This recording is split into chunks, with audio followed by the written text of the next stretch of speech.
Incredible baseball feats. That's what we'll be talking about today with the recent happening and occurrence of one Luka Dončić scoring 73 points in a basketball game. We figured we would try to translate that to the baseball diamond if we can. It's the off season, folks, and we want to have some fun. So, hey, let's do this starting right now. You are Locked On Rays, your daily Tampa Bay Rays podcast, part of the Locked On Podcast Network, your team every day. Hello, my name is Kevin Weiss. I'm Ulises Sambrano. And we are the host of the Locked On Rays podcast, part of the Locked On Podcast Network. Thank you for making us your very first listen every day. Be sure to check out and subscribe to our YouTube channel at Locked On Rays. You can also find us on X and Instagram at Locked On Rays and email us anytime. Love the mailbag questions. LockedOnRays@gmail.com. Well, it's been a little over a week plus since Luka Dončić with the Dallas Mavericks accomplished an amazing feat of 73 points in a ball game, becoming the 10th player to score 70 points individually in an NBA game. And it got us thinking, well, what's the baseball equivalent or closest baseball equivalent of an impressive accomplishment and rare accomplishment such as that?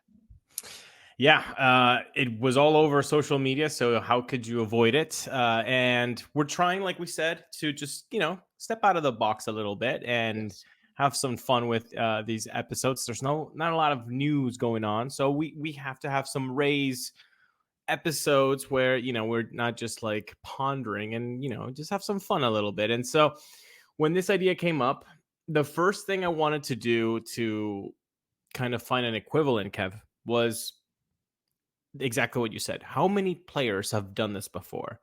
And like you said, this was the 10th different player. Will Chamberlain did it like 17 times. So he was just amazing. And yet, today, I saw a Babe Ruth clip of him catching a baseball from an airplane.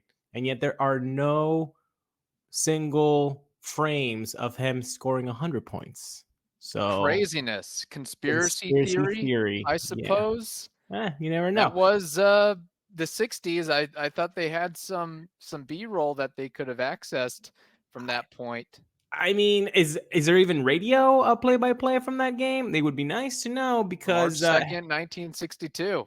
Yep. I mean, let's go. So when I found out 10 players have done this, I was like, okay, what is the one thing in baseball that would be so hard that only 10 people in the history of the game could have done it? Right. Now, mind you, of course, MLB definitely does have more time than the NBA, so obviously it's going to be a little bit askew, but I found 3 different options. Kev, okay. Do you have one or many options? Well, that's funny. With my exercise, I got my synapses firing, and I tried to narrow it down and somewhat think logically of with what Dončić did, which it's a great picture of him on his social media where he's just holding up looks like a piece of printer paper and a Sharpie written in the top left-hand corner, 73, and he's just holding that with a couple of fingers, and that's the big ta-da there. But I wanted to go, has to be an individual player. Oh, okay. So the feat had to be accomplished by one player. Mm-hmm. It had to be accomplished in just one game. So it can't be, I'm not, including triple crowns or anything like that. Yep. And I was thinking, well, Dončić, what he did was on the offensive side of the ball. So I also thought it had to be on the offensive side of the ball. So I took out the unassisted triple play. I took out the immaculate inning. I took out the strikeout game, 20 strikeout game. I took out the perfect game. So I was left to just offensive categories, and I have a couple. Okay, that's really fun. One of my 3 is a defensive one, and it is the unassisted triple play. Now that you took that out, did you research to see how many times it has been done, the unassisted triple play? I really did not, but if I had to guess, I would say very few and far between, probably very similar numbers as the 70-point thing. I want you guys on YouTube to, before you say it out loud in your car, in your school class, in your school bus, in your commute to work or commute home, pause this, say it right now, yell at it, and then hit that like button and then subscribe button. 15 wow. Times the unassisted triple play. So if you have ever seen an unassisted triple play, count your lucky stars, because that's a pretty rare thing to watch. Now, do you know the last time it happened, perchance? I believe it was 2009 off the top of my head, I think. 09? Okay. I think. But somebody can check me on the YouTube comments. And I think it was the Phillies who did it. There's a player with the name of B. Brunlett, maybe? Anyway. Okay. The other two. The first one, offensive one, that I found out was 4 home runs in a game. Now, we as Rays fans have seen 3 homer games. We've seen Longo do it in the last home season game of the 2012 season, and for him to get to 19 that year. Yes, all of this from the top of the dome. We also have seen Will Myers have 3 homers in a game. We saw Isaac Paredes do it against the Yankees at the Trop in 2022. But 4 home runs in a game. Now that's something that you rarely see. Kevin, do you know how many times that has happened? I do know. And I'll tell you about that after we tell you Happy Super Bowl to all who celebrate from FanDuel, America's #1 sportsbook. If you're like me, Super Bowl Sunday is all about scoring the best seats on the couch, grabbing your favorite football snacks, and placing some super bets. FanDuel has so many ways for you to end the season with a W or 2 or 3. Not only can you bet on who will win the Super Bowl, that is Super Bowl 58, but FanDuel also has bets for which players will score a touchdown, how many points will be scored, and so much more. New customers join today, and you'll get $200 in bonus bets if your first bet of $5 or more wins. So just visit FanDuel.com/LockedOn, LOCKEDON, to sign up today. That's FanDuel.com/LockedOn. Make every moment more with FanDuel, an official sportsbook partner of the NFL.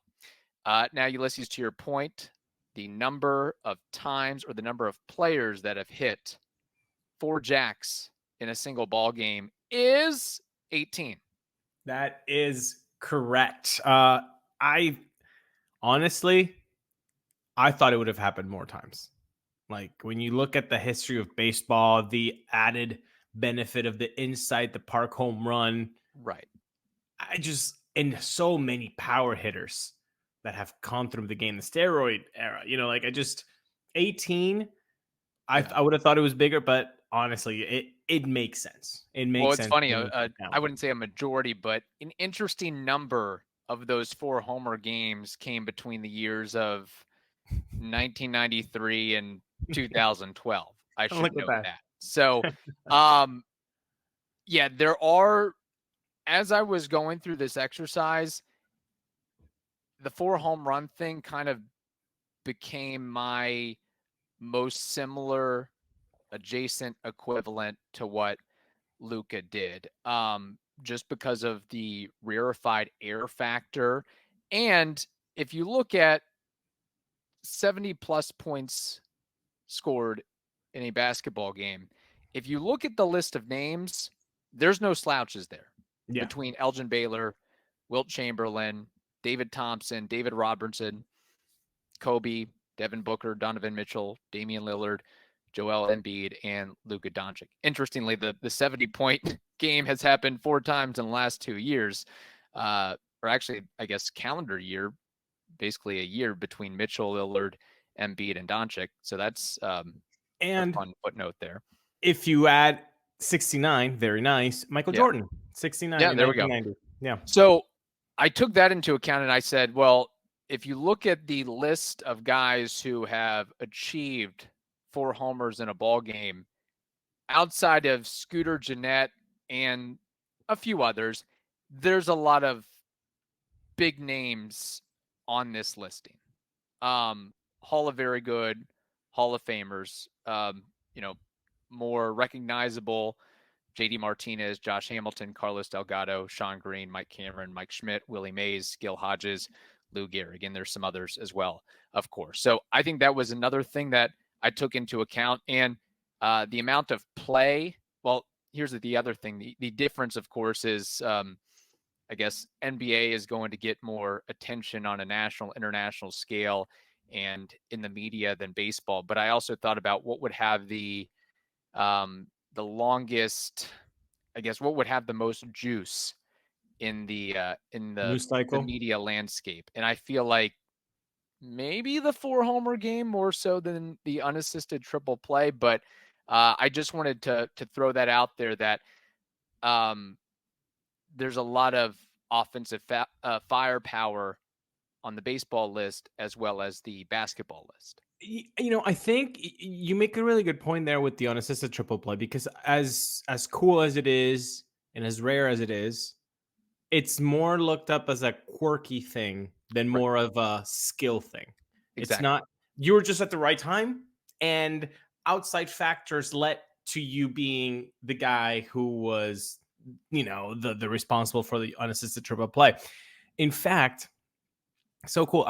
Researching this stuff, I found out that it's possible for an unassisted triple play to happen without any fielder touching the ball. Do you know how that can happen? Without any fielder touching the ball. I guess there's got to be, you got to explain to me because I cannot think of that off the top of my head. Okay, so there is a man on first and second, and there are no outs. Let me see if I can remember this. And the ball comes off the bat, and it's a pop-up. So then it would be an infield fly. And then I think because the batter would be out, then the runner would pass the runner on second base. He would pass him. So then that he would be invalidated, right? Because you can't just like pass over the runner in front of you. So then he's out. So that's 2 outs. And then the third out would happen with the lead runner getting struck by said ball that was called an infield fly on his body. And you can get hit by the ball and you're not going to be safe. Like, you're going to be out.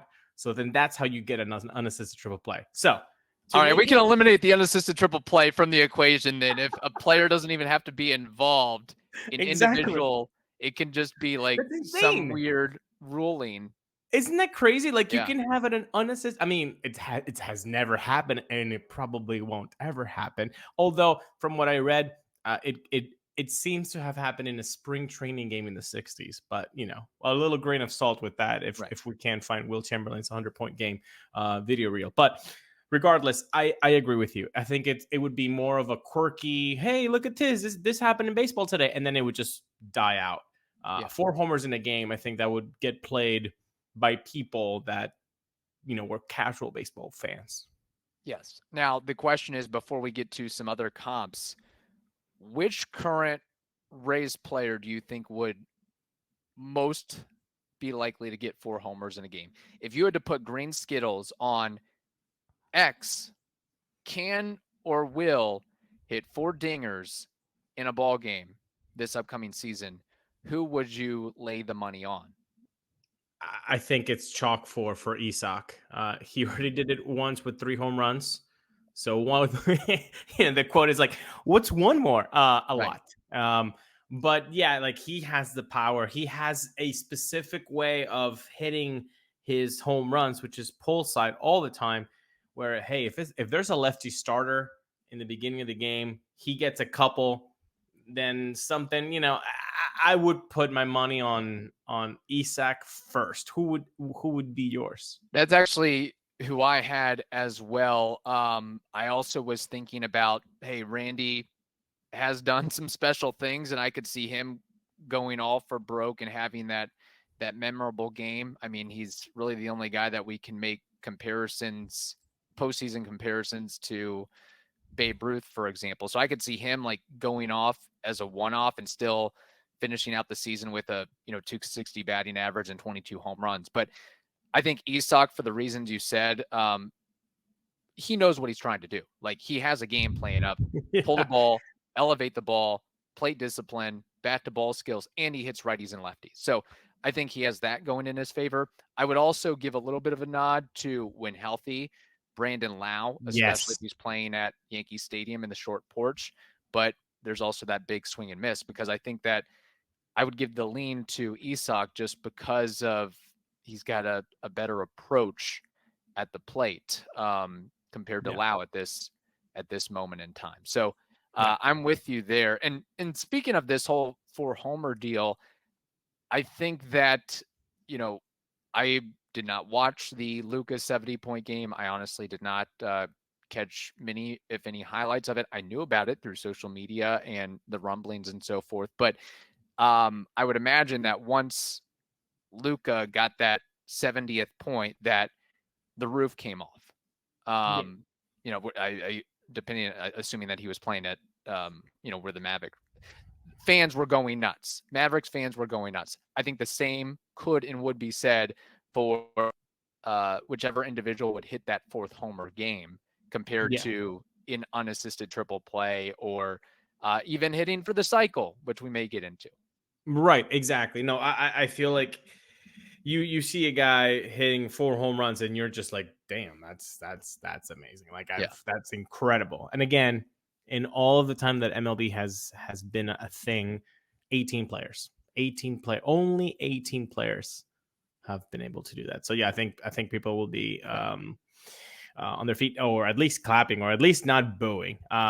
Which team is stupid enough to continue to pitch to a JD Martinez or a Josh Hamilton or a Carlos Delgado? Well, who's behind them too? Yeah, because who's behind them? Like, what is the context of the game? So it's really interesting, like, why they would be getting pitched still after having a 3-homer game. Right. Like, it's I think it's contextual, but I agree with you. The fans, and I think mostly fans do appreciate greatness no matter what uniform is in, if they're in the stadium, like, and if they're not belligerent.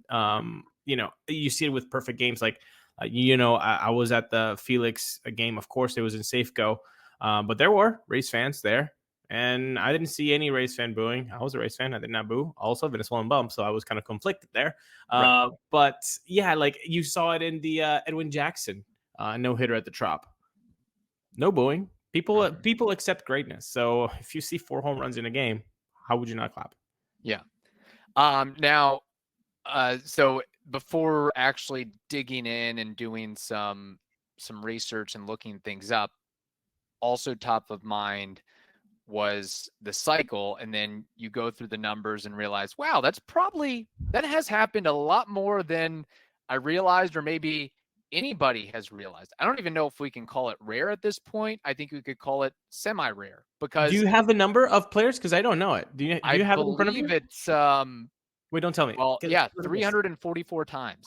Okay, 344 times between 1882 through what Altuve did in August 2023. In fact, if we go back to the last couple years, 2023 it happened a handful of times. 2022 it happened a handful of times. So 2023, Altuve, Mullins, Realmuto, and Ellie De La Cruz. In 2022, Jared Walsh, Yelich, Arenado, Eduardo Escobar, and Austin Hayes. In fact, this is so not that rare of a feat that MLB.com has like a countdown of how many hit for cycles by team. And like, the Los Angeles Angels have 12, another team has 15, another team has 7, another team has 9. I think the Rays have 2 with Longo Upton and Longo, respectively. Upton and Longo, right? Yeah. The only way to make this more rare is to do the natural cycle, in which the hits come in order from fewest to most total bases, single, double, triple, home run, and that's only been accomplished 15 times. So if we have to get down to, from cycle to natural cycle, like if we have to, I'd rather just keep it simple and say 4 home runs. That's pretty cut and dry there. Yes, exactly. No, that's really interesting. And yeah, this cycle, obviously it's a tremendous feat.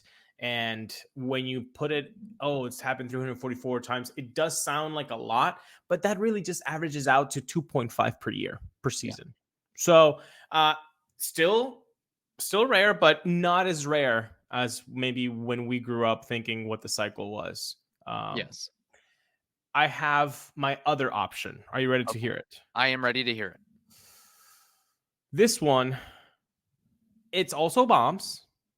Man, we're talking bombs today. But this is a special kind of bomb. It's not a grand slam. It's the grand slams.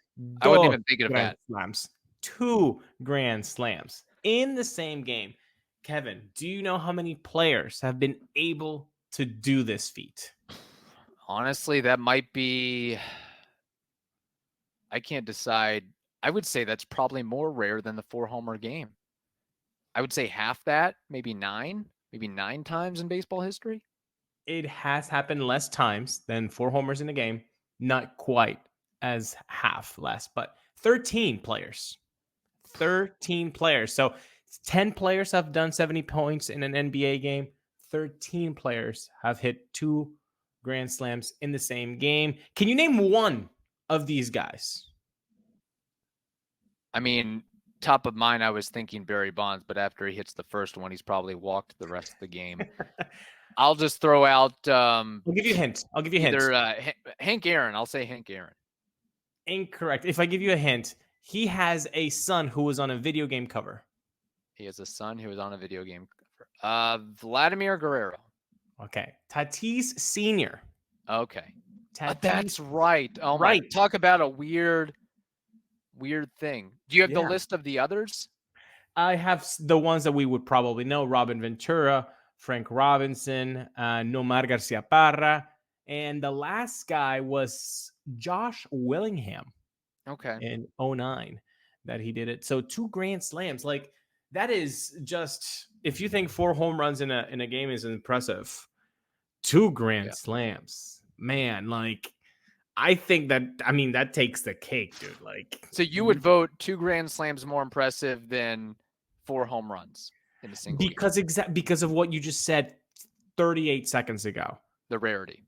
I mean, you already were in bases loaded and you hit it, Jack, and then you come up again and they're just going to pitch to you again?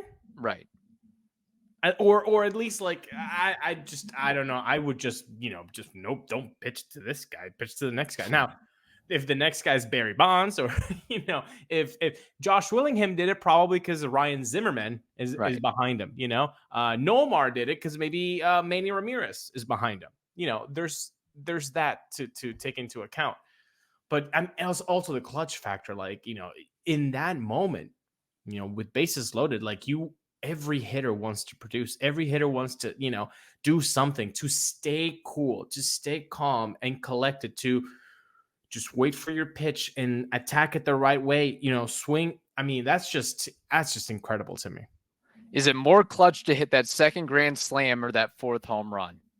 I guess it depends who's on the mound and what the situation is. There's a lot at stake there. I guess probably because I didn't think of the 2 grand slam thing, I'm still leaning towards the 4 home runs because it's that's fine. 4 times in a single game. It is. It's not too, everybody can hit 2 home runs. Like, we see 2 homer games, not all the time, but, like, that happens. Yeah. And I think that's why, because it's like, well, the circumstances of, you needed help from, whereas, like, Luka, of course, needed help in what he did, but it's him out there hitting 73, where, you need a lot of guys behind you to do something for you to, get the opportunity to hit 2 grand slams. Okay. So then, Tatis, because we don't qualify it as, 4 It could be 4 solo shots, and maybe that's That's where I'm going. Exactly. So what is more worth it for for the team victory, for you to get 4 solo home runs or 2 grand slams? Yeah. I'll tell you what, if either of those two happen, the team that has that guy that does it better win the game. Like, if you can't lose a game where your player hits 4 home runs or hits 2 grand slams. Like, that's insane. Yeah. I think look, it has happened less times, the 2 grand slams, than the 4 homers in a game. But I think the feat is more amazing to hit 4 dingers than 2 grand slams. Just it's just more difficult, obviously. Heck, if we want to get really kooky, this was even a little.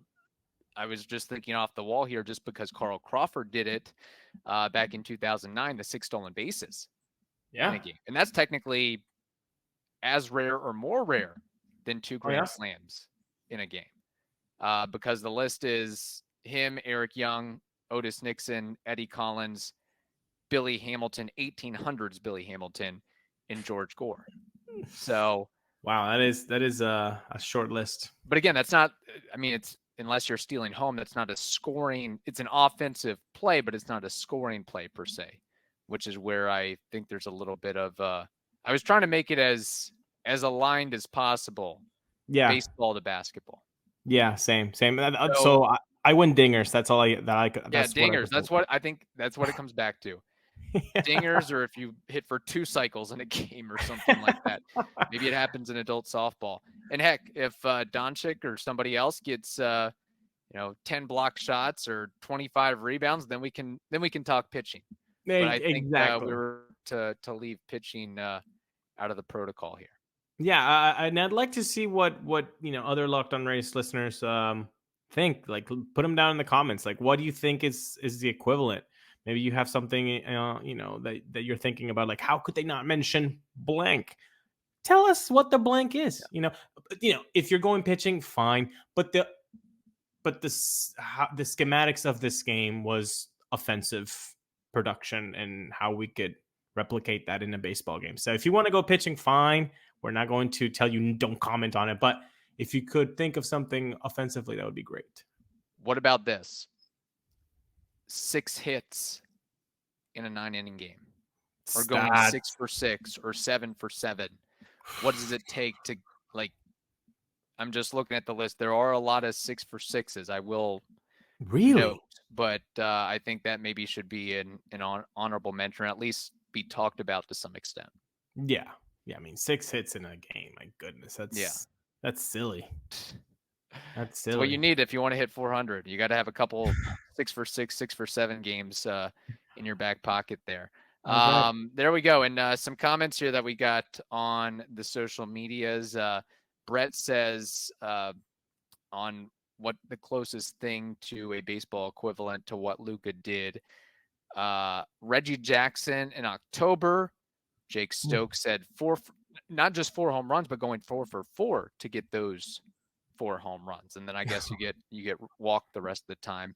And then Chris Snyder says 4 home run games. So similar wavelength there among the folks. So hope you all enjoyed this. Maybe this will get me motivated to watch a little bit more NBA. I got to be honest. I don't watch a ton of NBA outside of going to the occasional Magic game.